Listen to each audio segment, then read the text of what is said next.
মক্কার আকাশে দাঁড়িয়ে থাকা এক বিস্ময়কর স্থাপনা, যার চূড়ায় শোভা পাচ্ছে এক সুবিশাল সোনালী চাঁদ। দূর থেকে এটি কেবল একটি সৌন্দর্যের প্রতীক মনে হতে পারে, কিন্তু বাস্তবে এই চাঁদের ভেতরে লুকিয়ে আছে এক রহস্যময় কক্ষ, যার অস্তিত্ব সম্পর্কে খুব কম মানুষই জানে।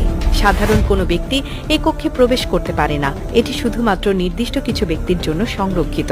আর এই কক্ষের ভেতরে রহস্য জানলে আপনি সত্যি অবাক হয়ে যাবেন। আবরাজ আল বাইদ ক্লক টাওয়ার শুধু মক্কার নয়, পুরো বিশ্বের অন্যতম উচ্চতম ভবন। এটি ৬০১ মিটার উচ্চতা নিয়ে বিশ্বের চতুর্থ সর্বোচ্চ বিল্ডিং।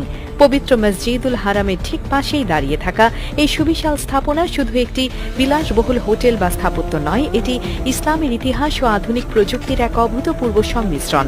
মক্কায় যারা যান তারা সবাই এই স্থাপনাটিকে বিস্ময়ের দৃষ্টিতে দেখেন, কারণ এটি শুধুমাত্র উচ্চতার জন্য বিখ্যাত নয়, বরং এর প্রতিটি কোণায় রয়েছে এক অনন্য সৌন্দর্য ও ইতিহাসের ছাপ। কিন্তু